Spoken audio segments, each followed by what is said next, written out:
adalah maha suci yang tidak akan keluar dari kelamin manapun. Dan Tuhan kami adalah satu, dia tidak tiga ataupun dua. Karena Tuhan sesungguhnya satu. La ilaha illallah, tiada Tuhan selain Allah. La ilaha illallah, la ilaha illallah. Itulah kehebatan Tuhan kami Islam. Takbir teman-teman, Allahu Akbar. Teman-temanku, Shalom. Melalui video ini, saya tidak sedang ingin mengajak supaya teman-teman menjadi murtad dan menjadi Kristen. Tetapi melalui video ini, saya ingin mengajak semua teman-teman untuk boleh belajar akan fakta dan bisa menerima kenyataan. Sehingga dengan demikian, teman-teman bisa mengambil keputusan untuk memilih keimanan ataupun keyakinan. Sehingga dengan keimanan dan keyakinan tersebut, teman-teman bisa hidup bahagia dan bisa menerima keselamatan ataupun hidup yang kekal. Sehingga di kemudian hari teman-teman tidak kecewa karena memilih keyakinan yang salah. Semoga video ini memberikan pencerahan dan video ini menjadi berkat. Nah, seperti apa pemaparannya? Mari kita sama-sama saksikan sampai selesai dan jangan lupa untuk like, bagikan dan subscribe channel Gereja YouTube. Mari kita saksikan video berikut ini. Oke, selamat malam teman-teman, semuanya saudara-saudari. Ya, jadi ini aku nggak tahu udah keberapa kali aku sama Jin ya. Sebenarnya udah malas sekali sama dia. Tapi bagaimana lah kan dia ngajak diskusi, ayolah kalau begitu. Nih, kita bilang Tuhannya sesungguhnya, siapa sih Tuhannya sesungguhnya? Tuhannya sesungguhnya itu dibagi orang Islam adalah Tuhan di mana dia adalah yang Sang Maha Pencipta. Begitu dulu ini, komen mendadak-dadakan, jadi aku agak ini. Tunggu ya. Nah, Tuhan yang sesungguhnya adalah Tuhan yang Maha Pencipta, yang menciptakan segala-galanya. Dan Tuhan yang sesungguhnya adalah dia tidak beranak dan tidak diperanakan. La ilaha illallah, tiada Tuhan selain Allah. Dan di dalam Islam, Tuhan memang tidak kelihatan. Karena apa? Kalau Tuhan itu kelihatan, berarti Tuhan itu adalah berwujud. Kalau Tuhannya berwujud, berarti sama derajatnya sama kita para manusia. Makanya Tuhan itu melebihi kita manusia-manusia ini. Supaya apa? Supaya kita cari tahu nih, siapa sih Tuhan itu? Mana dia? Jadi Tuhan itu adalah Tuhan yang maha kuasa, yang maha mulia dan yang maha suci. Kemahasucian Tuhan tidak akan dikeluarkan dari kelamin manapun. Kemahasucian Tuhan, dia tidak akan menghinakan dirinya untuk menjadi apapun. Karena apa? Karena tidak ada yang sebanding dengan Tuhan. Karena Tuhan itu benar-benar suci. Dia tidak akan kotor, suci. Nah, kalau kita mengetahui, oh ternyata Tuhan kita seperti itu, ternyata Tuhan kita seperti ini, nanti kemanusiaan kita akan menghayal, wow begitu tampannya Tuhanku, wow begitu kerennya Tuhanku. Dia akan menghayal dan berhalusinasi. Maka untuk mencari tentang Tuhan itu, dia tidak akan ada hasrat lagi. Kenapa? Karena dia sudah tahu Tuhannya. Nah, di dalam Islam, Tuhannya tidak kelihatan itu adalah bagaimana supaya kami orang-orang Islam ini benar-benar mencari tahu di mana Tuhan itu, di mana Allah itu, siapa Allah itu. Dia akan menggali, belajar sampai dia akan mendapatkan, oh ternyata Tuhanku memang pantas untuk tidak kelihatan.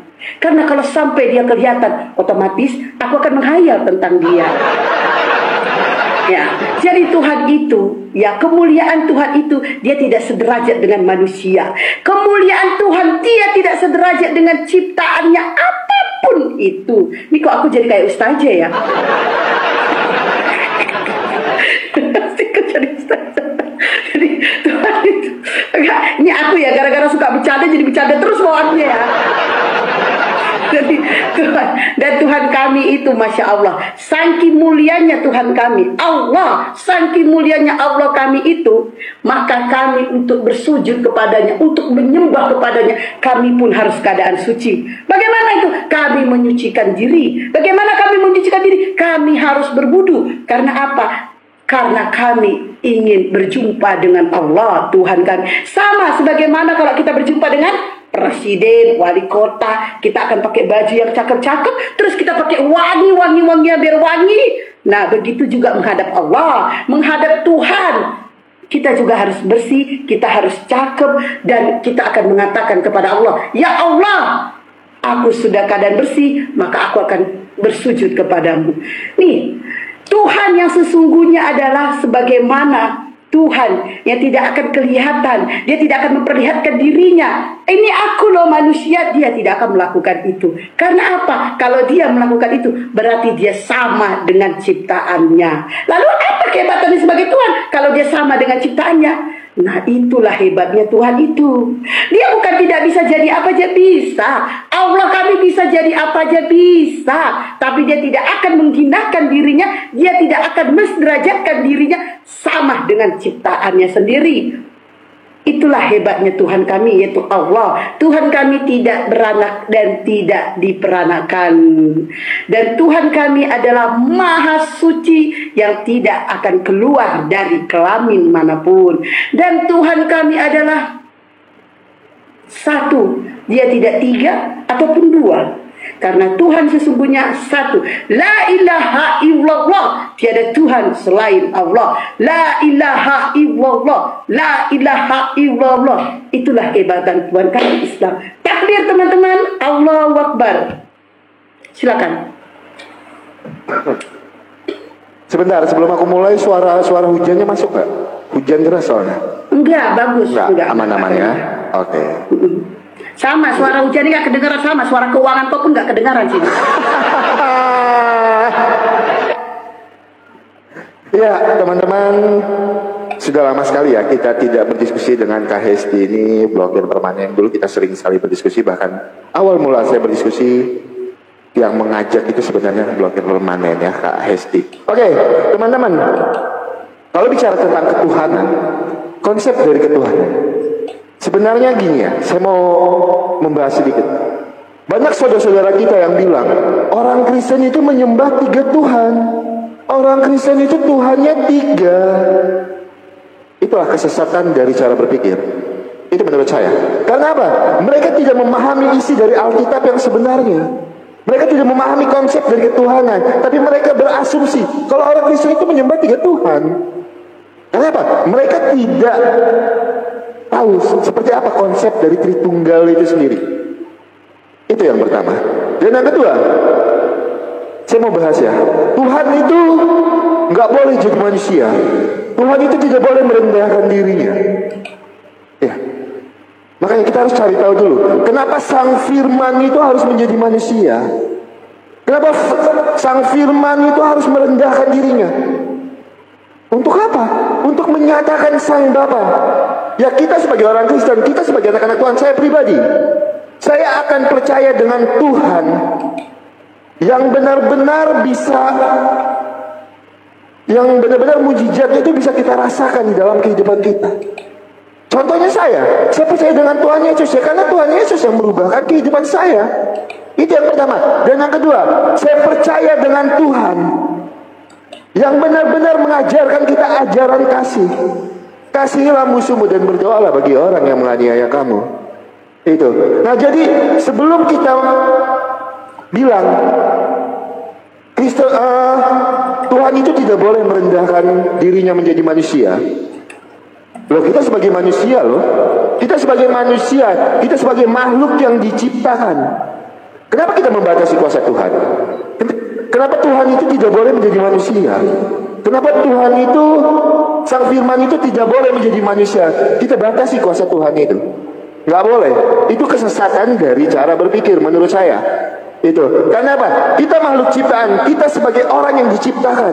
Tapi kita membatasi kuasa Tuhan. Dan Tuhan harus sesuai dengan pemikiran kita. Itu yang kedua. Dan yang ketiga, sebelum kita bilang kalau Tuhan itu menjadi manusia, Tuhan itu merendahkan dirinya, makanya kita harus cari tahu dulu apa saja alasan Tuhan itu harus menjadi manusia. Makanya kalau kita mempelajari iman kekristenan, kita membaca Alkitab, kita tuh tidak boleh mencari kesalahan di dalam Alkitab. Kalau kita membaca Alkitab, yang pertama kita harus minta hikmat dari Tuhan. Kita harus minta Roh Kudus membimbing kita supaya kita boleh mengerti kenapa Tuhan itu harus menjadi manusia. Kenapa firman itu harus menjadi manusia. Yohanes 1 ayat 14, firman itu telah menjadi manusia dan diam di antara kita. Untuk apa? Yohanes 1 ayat 18, untuk menyatakan Sang Bapa. Itu alasannya kenapa Sang Firman itu harus menjadi manusia. Nah, kenapa Tuhan Yesus harus mati disalibkan? Ya karena manusia sudah jatuh ke dalam dosa. Yang diselamatkan manusia, yang menyelamatkan harus sepenuhnya manusia, tetapi dengan catatan manusia yang tidak berdosa.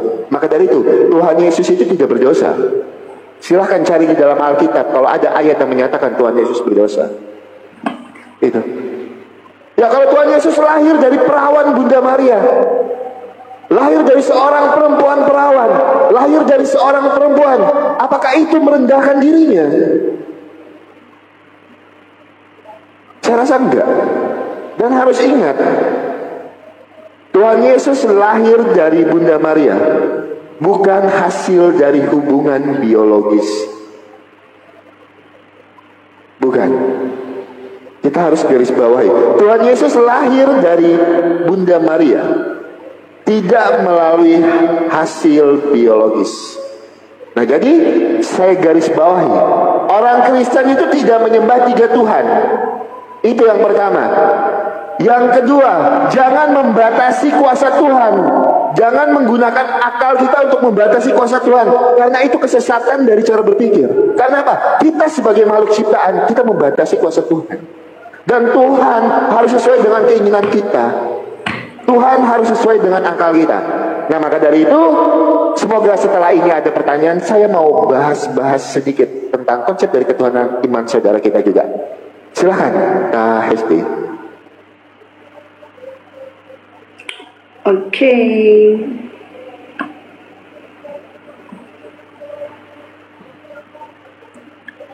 Wah, tuh dia. Tadi kita dengarkan saudara kita Oki Alexander mengatakan jangan membatasi, gitu ya. Justru yang membatasi Tuhan itu adalah Anda atau kalian. Ya, kenapa saya bilang membatasi? Kenapa Tuhan harus jadi manusia? Coba, kenapa dia nggak tiba-tiba datang? Kenapa harus dikeluarkan? Coba, dari kelamin. Kenapa harus dilahirkan? Coba, lebih hebat di sini Gabriel. Pada saat Gabriel datang, menyampaikan firman kepada Maria, dia nggak harus lahir. Dia nggak harus dilahirkan. Dia katakan kepada Maria, "Hai Maria, kau akan mengandung seorang kau akan mengandung seorang anak laki-laki bernama Yesua," kata Gabriel. Setelah dia menyampaikan firman kepada Maria, lalu Gabriel naik lagi ke surga. Wow, ini Gabriel loh, malaikat loh, ini malaikat. Malaikat menyampaikan firman, gak harus dia dilahirkan. Nah, berarti lebih hebat Gabriel dong daripada Tuhan, ya kan? Ini katanya. Nah, bukan cuma Gabriel, Ultraman. Ya, kita lari ke film Ultraman ya. Ultraman untuk menyelamatkan manusia, dia nggak harus dilahirkan. Tiba-tiba nongol nih Ultraman, Ultraman katanya kan, dia tolong itu orang. Ya, dia hajar itu yang namanya penjahat-penjahat itu, monster-monster itu. Nah, Tuhan ini Tuhan loh. Tuhan ini bisa menciptakan Ultraman. Tuhan. Kenapa harus dilahirkan? Kenapa harus dilahirkan? Ultraman aja menyelamatkan manusia, dia nggak harus dilahirkan. Tiba-tiba nongol. Berarti lebih hebat Ultraman, yang mendingan menuhankan Ultraman dong, kan gitu. Nah, terus firman. Definisi firman kita juga udah tahu ya. Definisi firman adalah perkataan. Tidak terima dikatakan Tuhannya 3. Mereka selalu mengatakan Allah Bapa, Allah Putra, Allah Roh Kudus, tapi nggak pernah dibilang 3. Nggak mau dia dibilang 3. Allah Bapa, Allah Putra, Allah Roh Kudus, tapi nggak ngaku 3. Katanya 1. Firman itu adalah perkataan. Perkataan yang keluar dari mulut Elohim. Perkataan ini menjadi Yesus. Kalau kita tanya, perkataan yang keluar dari mulut Elohim menjadi Yesus, Elohim ada di mana? Di surga. Tapi kalau ditanya berapa orang? 1 katanya. Di mana satunya, di mana?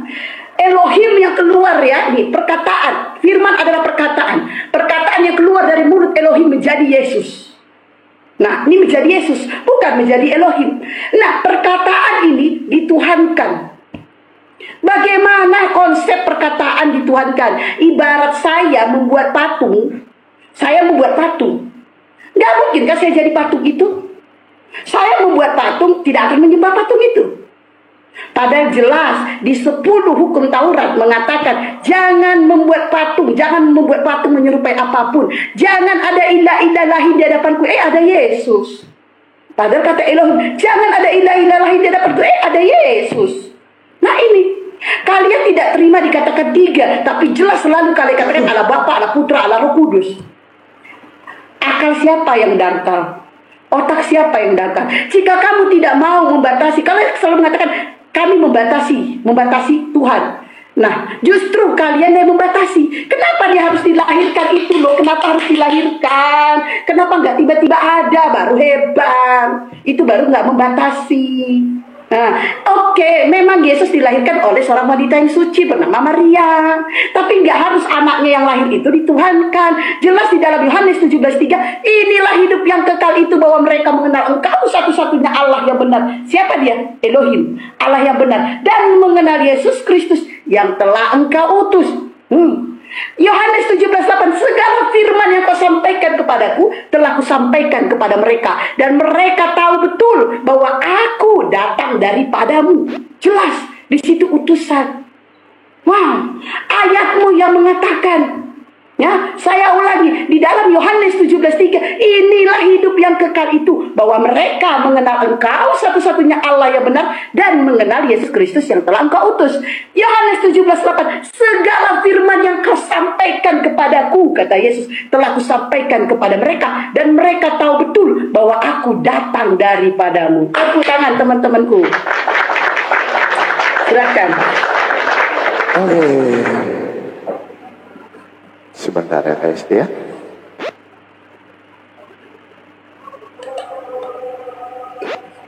Boleh diterima dulu. Oke guys, terima kasih banyak ya untuk narasinya yang sangat luar biasa.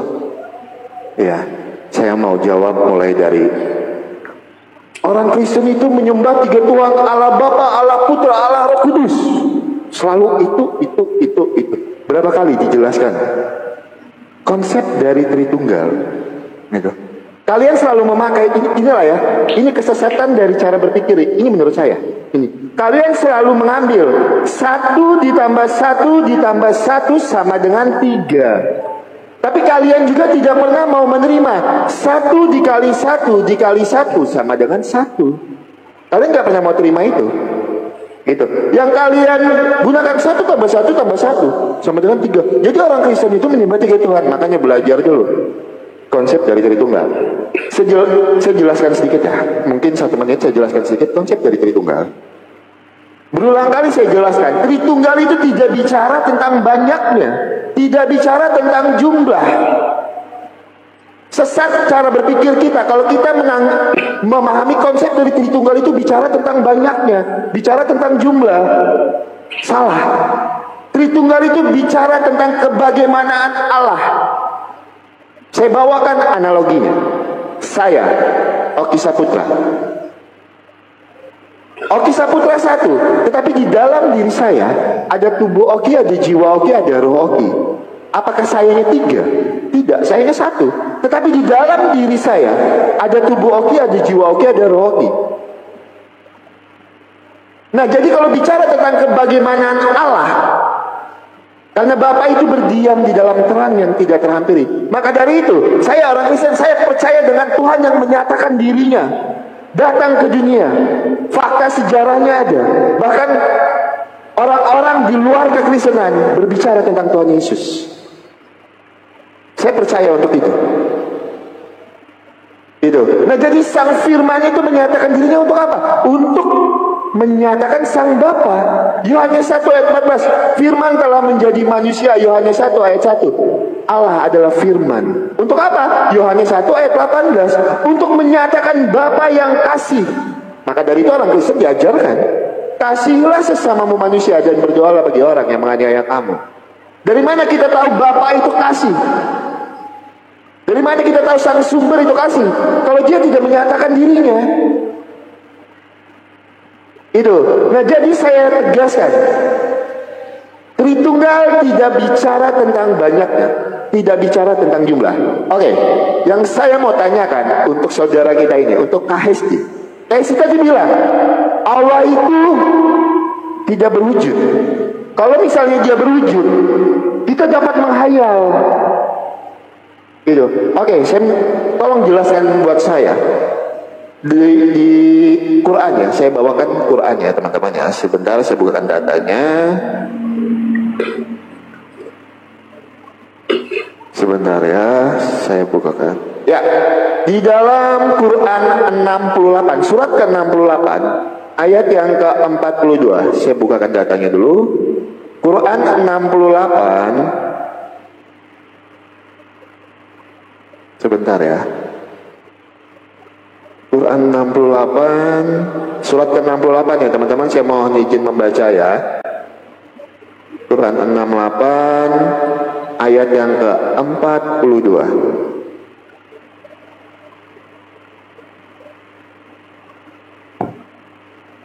Oke, surat Al-Qalam ayat yang ke-42. Ingatlah, dalam kurung ingatlah, pada hari ketika betis disingkapkan, yakni huru hara di hari kiamat, dan mereka diseru untuk bersujud namun mereka tidak mampu. Di situ ada kata betis. Bisa tolong dijelaskan? Karena kayak tadi bilang, Allah itu tidak berwujud. Karena kalau berwujud kita bisa menghayal. Surat Al-Qalam ayat yang ke-42. Itu yang pertama. Dan yang kedua, di dalam Quran 28 ayat yang ke-88. Quran 28 surat ke-28 ayat yang ke-88. Surat 28 ayat yang ke-88. Jangan dalam kurung pula engkau sembah Tuhan selain Allah. Tidak ada Tuhan selain Dia. Segala sesuatu pasti binasa kecuali Zat-Nya. Putus menjadi wewenang dan hanya kepadamu dikembalikan. Boleh tolongkan, boleh tolong jelaskan ayat ini juga. 2 ayat. Saya tidak mau menafsirkan, tapi saya mau kakak menjelaskan ayat ini sebelum saya lanjutkan nanti. Silakan.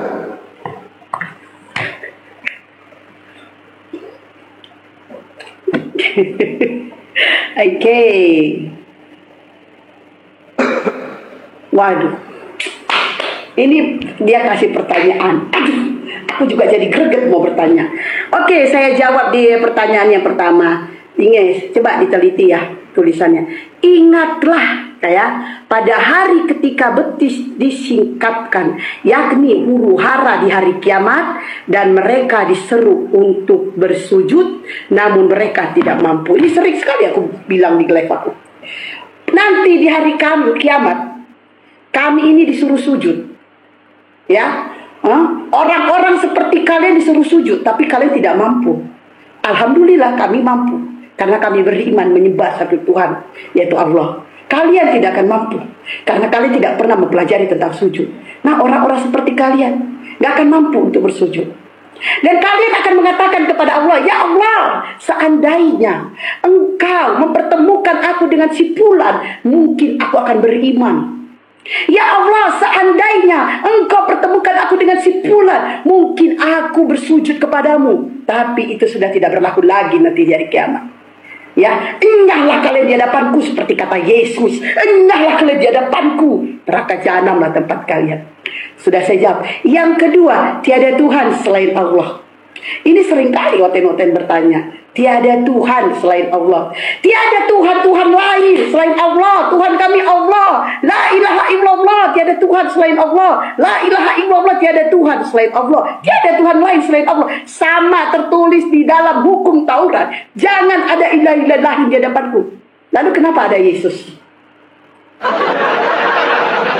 Kami dikatakan tiada Tuhan selain Allah, tiada Tuhan-Tuhan lain, nggak ada Tuhan-Tuhan lain yang kami sembah selain Allah. Ya, kami memang hanya menyembah Allah. Lihat, 10 hukum Taurat mengatakan tidak ada. Jangan ada ilah-ilah lain di hadapanku. Kok ada Yesus? Nah, kenapa ada Yesus? Padahal jelas kan hukum Tauratnya, jangan ada ilah-ilah lain. Nah, kami tiada Tuhan selain Allah. Memang kami tidak menyembah Tuhan manapun selain Allah. Kami tidak menyembah Tuhan manapun selain Allah. Lalu gimana ceritanya? Terus Saya juga punya sebenarnya banyak pertanyaan Bu Anu, tapi saya ada yang menggelitik pertanyaan itu. Di dalam Kejadian 31 nomor 17 sampai 18, tolong dijawab. Di mana dikatakan, saya bacakan ya. Kejadian Bilangan 31. Oke. 17 18. Tadi kamu kasih 2 pertanyaan, maka saya kasih 2 pertanyaan juga. Oke. Nah ini ya. Jadi kalian harus membunuh anak laki-laki, orang Midin, dan juga semua perempuan yang sudah tiada perawan. Tetapi biarkanlah gadis masih perawan tetap hidup untuk menjadi istri atau budakmu. Nah, pertanyaan saya, bagaimana cara membuktikan dia perawan atau tidak perawan? Tolong dijawab. Oke. Terus pertanyaan kedua. Oke. Bilangan 31 lagi, mungkin nomor 38 kayaknya ya, sampai 45 kayaknya ya. Dimana di situ saya bacakan dulu ya. 35 sampai 48, 45 ya. Kita baca 35 mana ini? 3. Nah, di sini panjang, tapi kalau aku bacain ya dari 35 ya. Sampai 40 ya. Selanjutnya orang-orang, yaitu perempuan yang belum pernah bersetubuh dengan laki-laki seluruhnya. Ini yang tadi ya, kita baca 36. Yang setengah yang menjadi bagian orang. Ini pokoknya pertanyaanku di sini kamu bacakan. Pertanyaanku, itu kan Tuhanmu mendapat 32 jatah perempuan. Pertanyaan saya, itu gadis perawan 32 untuk apa Tuhanmu? Pertanyaan pertama, bagaimana untuk membuktikan perawan atau tidak perawan? Pertanyaan kedua, 32 gadis perawan untuk apa Tuhanmu? Silakan dijawab. Banyak sebenarnya pertanyaanku, tapi waktuku masih banyak. Oke. Tadi dia selalu mengatakan konsep Tritunggal. Boleh aku minta datanya di mana tertulis konsep Tritunggal? Saya penasaran, di mana sih ada tertulis konsep Tritunggal? Itu di mana? Di mana datanya? Di mana? Tolong dijawab Pak Oki. Nah, Anda tidak terima dikatakan Tuhan Anda 3, padahal jelas Elohim Sang Pencipta, Yesus yang dilahirkan, Roh Kudus ketiga. Tolong dijawab ya Pak. Silahkan.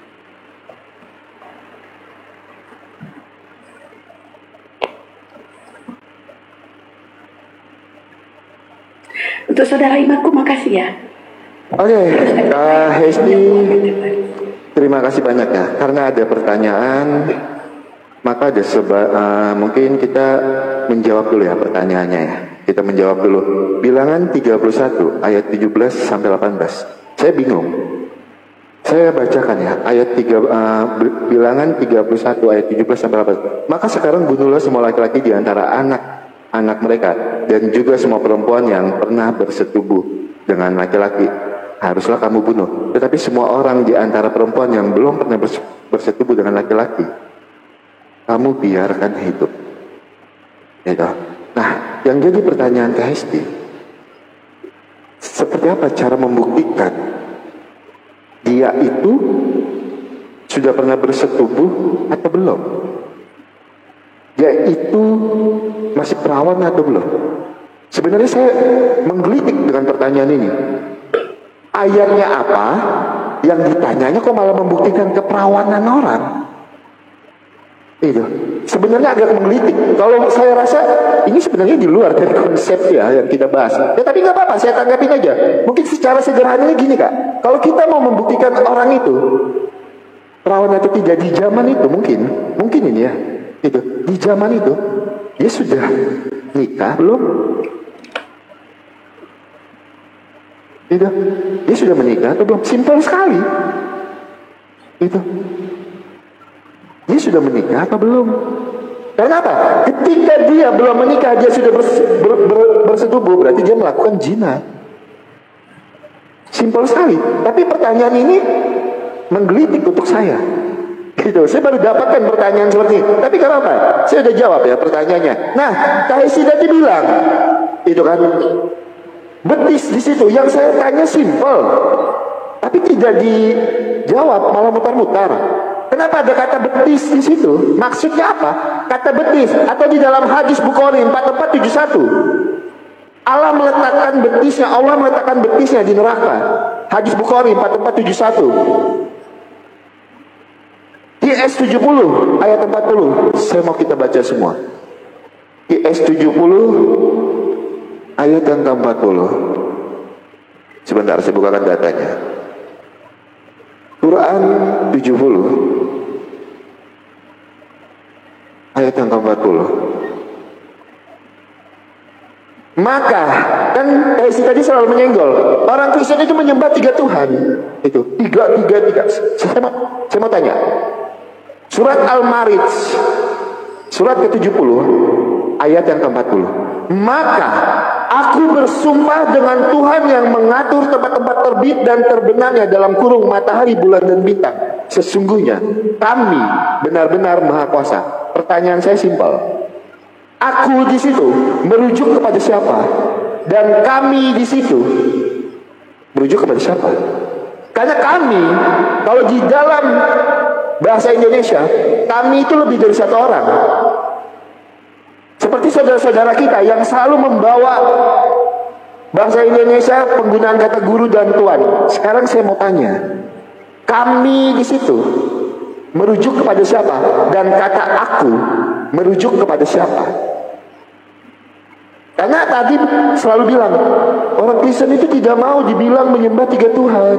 Ya sekarang saya mau tanya, surat Al-Ma'arij Quran ini ya, nanti dibilang hadis lagi kan. Surat ke-70 ayat yang ke-40. Maka aku bersumpah dengan Tuhan yang mengatur tempat-tempat terbit dan terbenamnya. Pertanyaan saya, aku di situ merujuk kepada siapa? Yang pertama.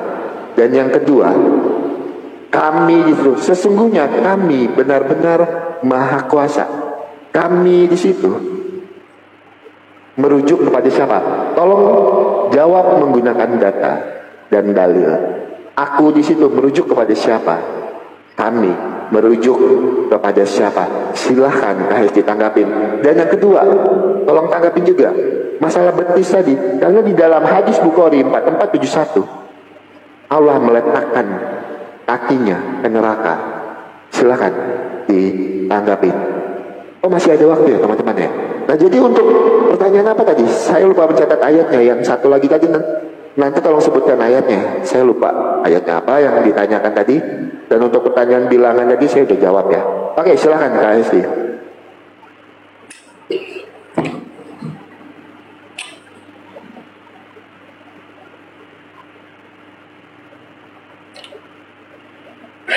Dia pertanyaanku belum dijawab, dia kasih pertanyaan lain.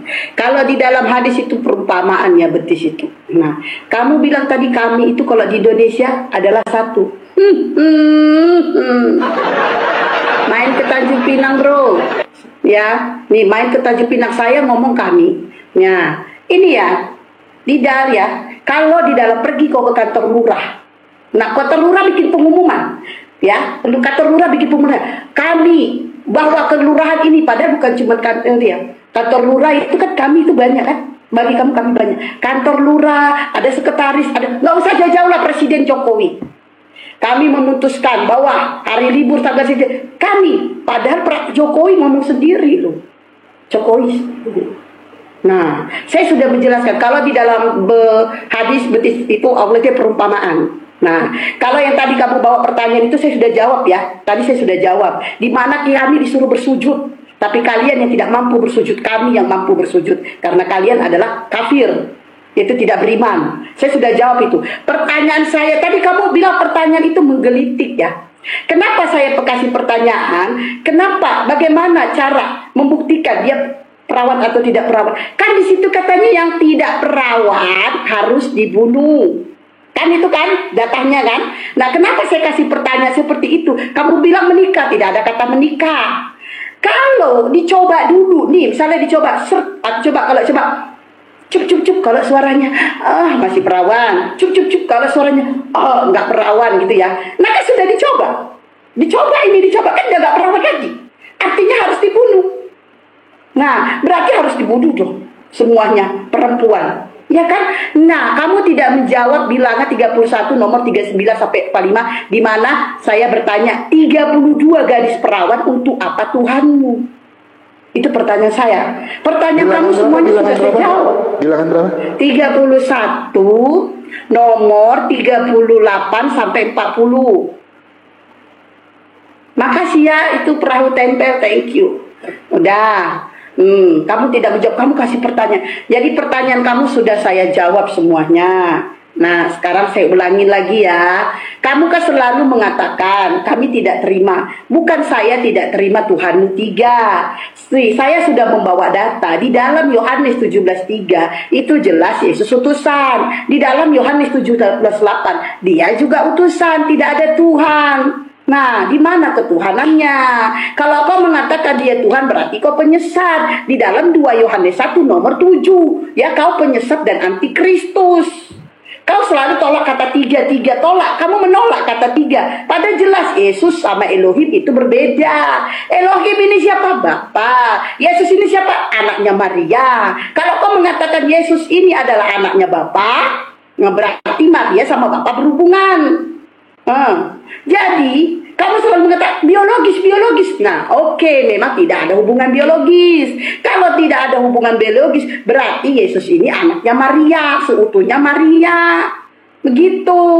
Nah, terus pertanyaan saya belum kamu jawab. Yang satu, saya mau kasih pertanyaan lagi ya. Nah, ada pertanyaannya. Coba kamu jelaskan Amsal 23 nomor 27. Nah, jelaskan sama saya Amsal 23 nomor 27. Saya bacakan.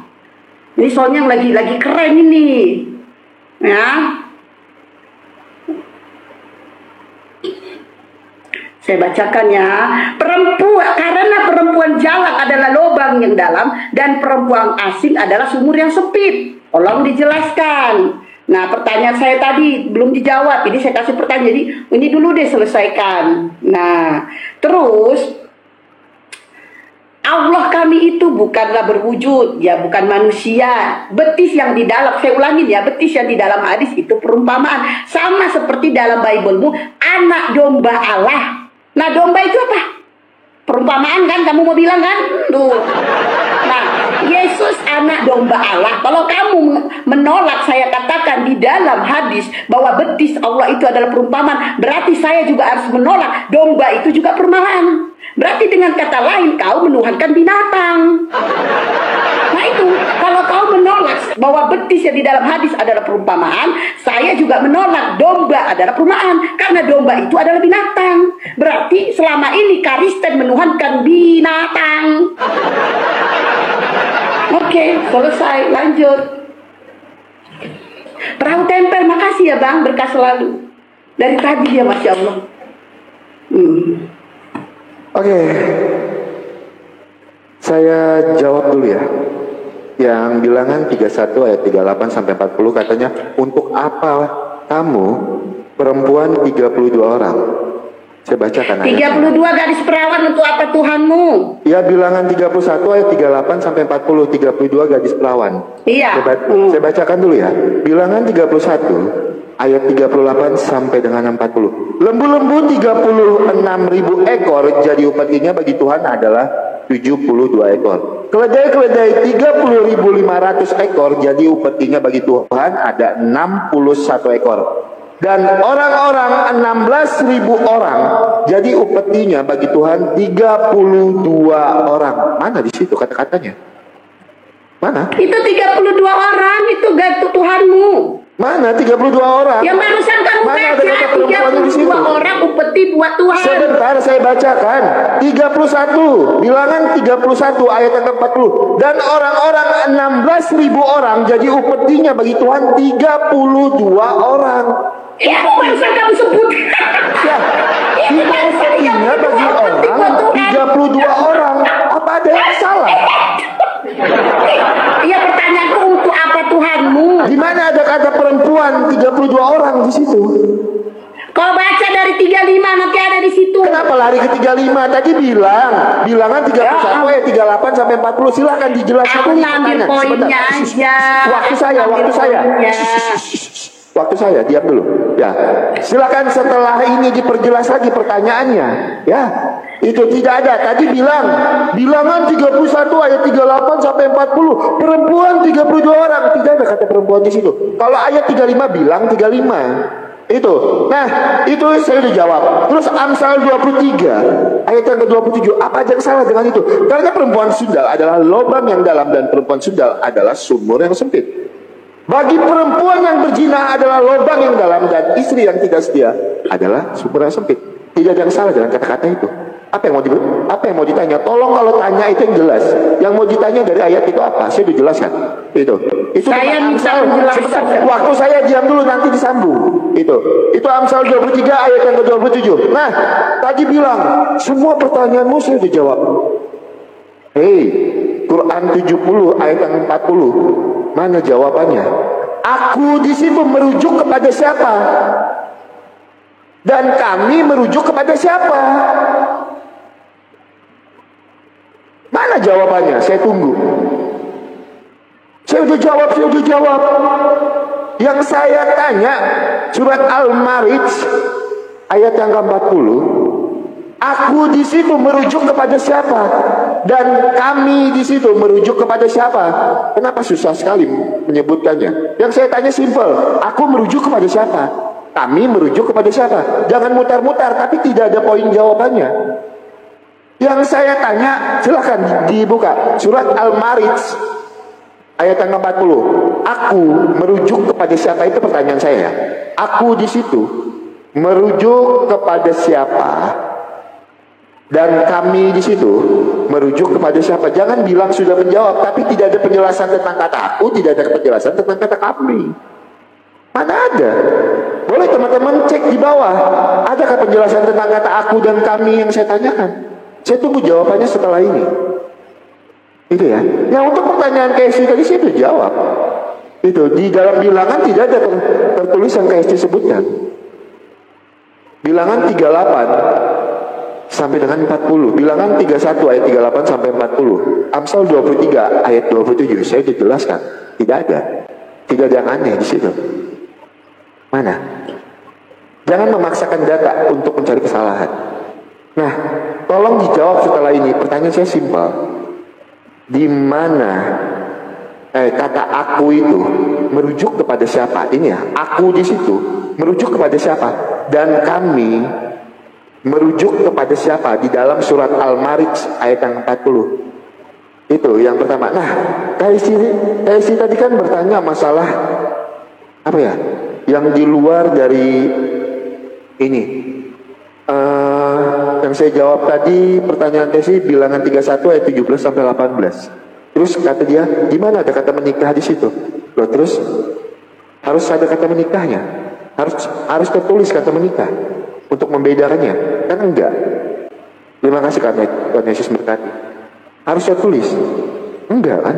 Itu silahkan KST jawab dulu, jangan lari-lari ya. Aku di dalam surat Al-Ma'arij ayat yang ke-40, aku di situ merujuk kepada siapa dan kami merujuk kepada siapa? Silahkan, KSD. Oke ya, mana ini? Kamu tuh dari tadi nggak ada menjawab pertanyaan saya dari tadinya. Ini apa? Yang Amsal 23. Ini saya nggak bertanya, saya jelasin. Nah, saya bacakan ini ya, saya ulangin ini di bilangan 31. Kamu tidak menjawab 32 gadis perawan untuk apa Tuhan. Nah, sementara saya bilang ada kata menikah. Kamu tadi bilang apa perlu harus ada kata menikah. Nah, begitu saya bertanya 32 gadis perawan untuk apa Tuhanmu, di mana kata perawannya? Giliran elu suka-suka elu. Giliran gua, makan lu tadi bilang di menikah. Di mana ada kata menikah? Iya kan? Nah, giliran aku bilang 32 gadis perawan, mana di situ kata perawannya? Giliran gua bilang, mana kata nikahnya? Dia bilang, apa perlu ada kata menikah? Kata dia. Dan terus pertanyaan gua 32 gadis perawan ke apa Tuhan? Apa kata dia? Mana kata 32 gadis perawan itu mana? Harus ada tulisan kayak gitu. Giliran gua nanya harus ada tulisannya. Dari 35 gua bacain ya, bilangan 31 nomor 35 sampai 40. Saya bacakan. Selanjutnya, orang-orang yaitu yaitu perempuan-perempuan. Di sini ada kata perempuan ya. Perempuan-perempuan yang belum pernah bersetubuh dengan laki-laki seluruhnya 32.000 orang. Nah, nih yang belum bersetubuh 32.000 orang ya di ayat 35. 32.000 yang belum bersetubuh. Yang ke-36, yang setengah yang menjadi bagian orang-orang yang telah keluar berperang itu jumlahnya 337.500 ekor kambing. Domba 37-nya. Jadi umpeti bagi Tuhan dari kambing domba itu ada 675 ekor. Lembu-lembu yang ke-38, lembu-lembu itu, lembu-lembu 36.000 ekor. Jadi umpeti bagi Tuhan ada 72 ekor. Yang ke-39, keledai 30.500 ekor. Jadi umpeti bagi Tuhan 72 ekor. Umpeti bagi mana nih? Umpeti bagi Tuhan 32 orang ya. Yang ke-40 nih, saya bacakan yang 40. Dan orang-orang 16.000 orang, jadi umpeti bagi Tuhan 32 orang. 32 orang ini ada di ayat 35, yaitu gadis-gadis yang belum bersetubuh. Pertanyaan saya itu untuk apa Tuhanmu? Itu pertanyaan saya. Sudah. Yang di 35 dia tertulis 32 gadis perawan yang belum bersetubuh. Itu untuk umpeti Tuhanmu di ayatnya 40. Pertanyaan saya, untuk apa Tuhanmu? Gadis perawan itu. Sudah.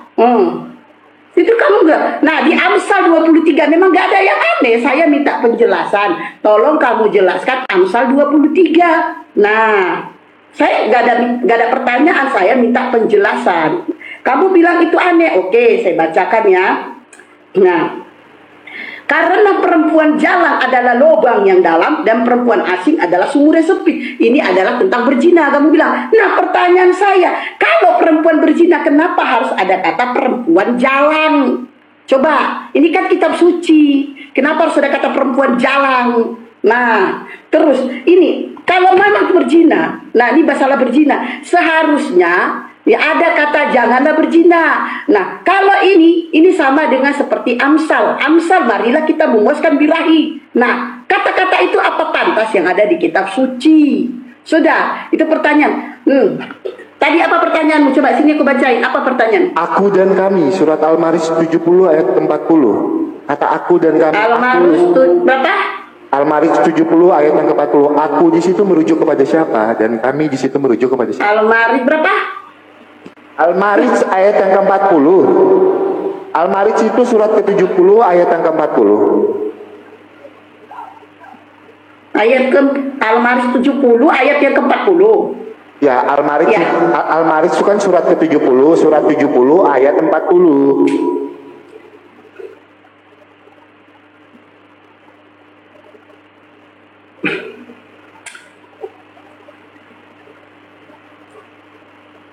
Maka aku bersumpah dengan Tuhan yang mengatur tempat-tempat terbit dan terbenamnya matahari, terbenamnya matahari, bulan dan bintang. Sesungguhnya kami benar-benar maha kuasa.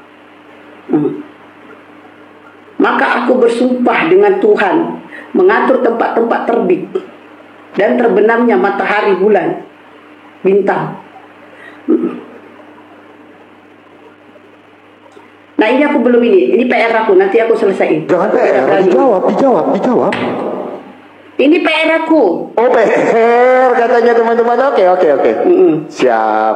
Ini PR aku. Aku nggak seperti kau harus ngomong suka-sukamu, asumsi, tidak menjawab. Tritunggal nggak ada dalam Bible, Tritunggal. Asumsi. Nah. Oke, waktu saya. Ya, memang Pak. Waktu saya. Oke. Diskusi macam apa ini? Ada PR ya kan? Kayak lagi sekolah aja kita.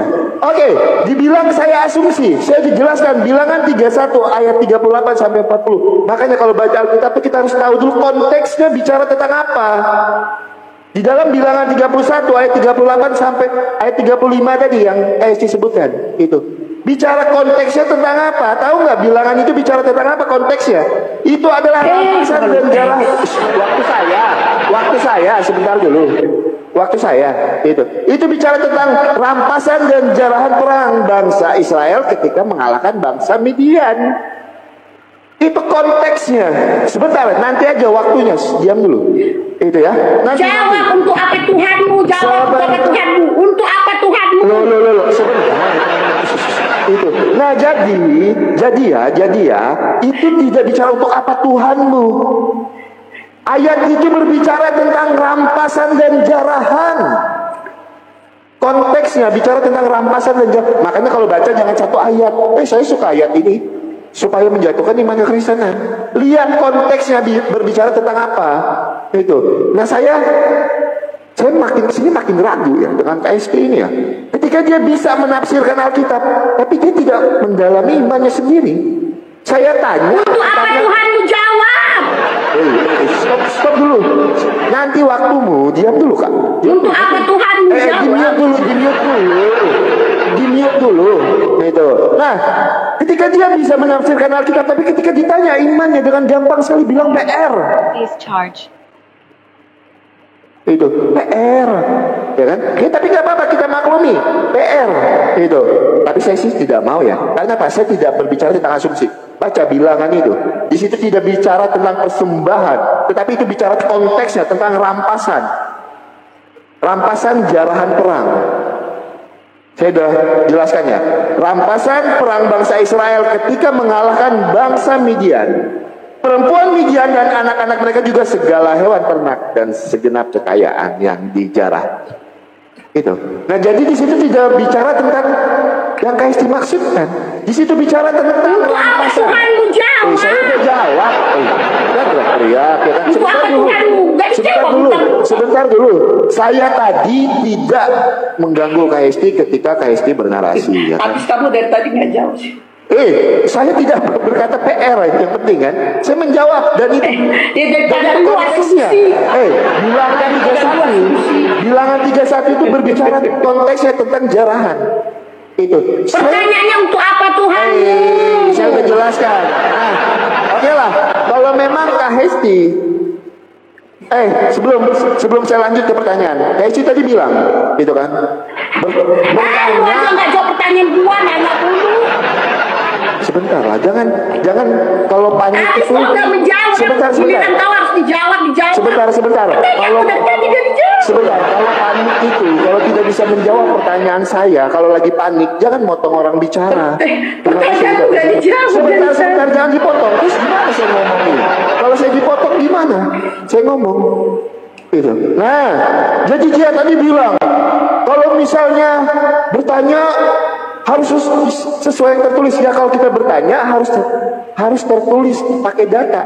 Misalnya saya, kalau tidak sesuai dengan data, tidak dengan yang tertulis, pasti saya dilaporkan atas dasar penistaan. Kalau bertanya harus sesuai dengan yang tertulis. Lah begitu juga kalau ya udah jawab untuk apa sebentar. Tuhan? Kalau lagi panik, nggak seru diskusinya. kalau lagi panik tidak bisa menjawab, jangan. Lagi panik, menjawab, jangan potong orang berbicara. Itu ya. Gak ada yang panik, lu nggak jauh dari tadi. Jangan nanti jadi PR. Makanya saya bingung ini mau nanya. Saya mau tanya ini aja. Quran 86 ayat yang ke-6 dan ke-7. Semoga ini tidak jadi PR lagi dan saya dapat penjelasan. Surat ke-8. Pertanyaanku nggak kau jawab, kau boleh balik nanya. Jangan lari-lari. Quran 86. Lu nggak menjawab. Quran 86 ayat 6 dan ke-7 jawab saya udah jelaskan. Oke. Dia diciptakan air dalam urung mani yang memancar, yang keluar dari antara tulang sulbi, punggung dan tulang dada. Tolong jelaskan sama saya. Nggak ada jawab. Kalau air mani itu keluar dari tulang. Nggak ada jawab. Teman-temanku, sekarang engkau sudah mengerti dan engkau sudah mendengar dengan baik tentang fakta-fakta maupun kenyataan-kenyataan yang dijelaskan oleh seorang profesor ternama. Sekarang waktunya jangan terlalu banyak bicara, tetapi renungkanlah dan pikirkan kembali tentang keimananmu. Firman Tuhan berkata, jika engkau mengetahui kebenaran, maka kebenaran itu akan memerdekakan engkau. Jadi ambil satu tindakan ataupun keputusan yang baik dan yang berguna untuk hidupmu. Baik hidupmu di masa sekarang maupun untuk hidupmu di masa yang akan datang. Mantap, luar biasa pengajaran pemaparan yang sangat menarik untuk dipelajari dan tentunya membawa pemahaman bagi kita semua semakin mengerti akan apa yang terjadi di sebelah. Dan tentunya hal seperti ini perlu dipelajari oleh semua orang supaya dapat memahami khususnya agama sebelah. Supaya mereka boleh termuka mata dan melihat yang sedang terjadi. Dan kita percaya bahawa kebenaran itu akan menang. Selamanya kebenaran itu yang akan menang, segala sesuatu yang palsu itu tidak akan bertahan sampai selama-lamanya. Jadi untuk itu, mari doakan pelayanan pekerjaan Tuhan, pemberitaan Injil semakin lebar dan luas untuk kemuliaan Tuhan. Tuhan Yesus memberkati. Shalom saudara gereja YouTube, saudara yang mau mendukung pelayanan misi kami untuk penginjilan generasi muda, Forum Komunikasi Pelayanan Penginjil Indonesia. Bisa melalui Bank BRI 0 42 10 10 0 4870560 atas nama singkatan Generasi Muda FKPPI. Dan bisa melalui QRIS ini, silakan scan barcode QRIS ini melalui mobile banking saudara. Tujuan dari pelayanan misi ini adalah untuk menjangkau banyak jiwa di pelosok-pelosok desa yang rindu untuk mendengarkan firman Tuhan dan untuk kegiatan hamba Tuhan yang menjalani penginjilan ke desa-desa untuk bisa terus mengabarkan kabar baik di seluruh tanah Indonesia. Selain melalui media sosial YouTube, kita tetap terus bisa menyuarakan kabar baik secara offline. Boleh melalui rekening ini dan bisa melalui QRIS Mobile Banking ini. Dengan cara scan barcode QRIS ini di mobile banking saudara sahabat gereja YouTube. Dan untuk mendukung di rumah pelayanan yayasan kami, bisa mendukung melalui rekening yayasan atas nama Yayasan Cipta Pelita Kasih di Bank Rakyat Indonesia atau BRI. Dan bisa melalui QRIS ini, silakan scan barcode QRIS ini melalui mobile banking saudara. Dukung pelayanan kami di semua sektor. Dengan ini sebagaimana untuk membiayai tempat tinggal yayasan, listrik, air, dan juga peralatan pengajaran pendalaman Alkitab dan Murtadin. Seberapapun itu sangat berguna bagi pelayanan gereja YouTube, biarlah terus kita hidup dan berdampak menyuarakan dan memuliakan nama Tuhan Yesus. Dan pastinya malaikat sorga bersorak-sorai karena banyak yang mengaku bahwa Yesus adalah juru selamat. Terima kasih Tuhan Yesus memberkati saudara gereja YouTube semua.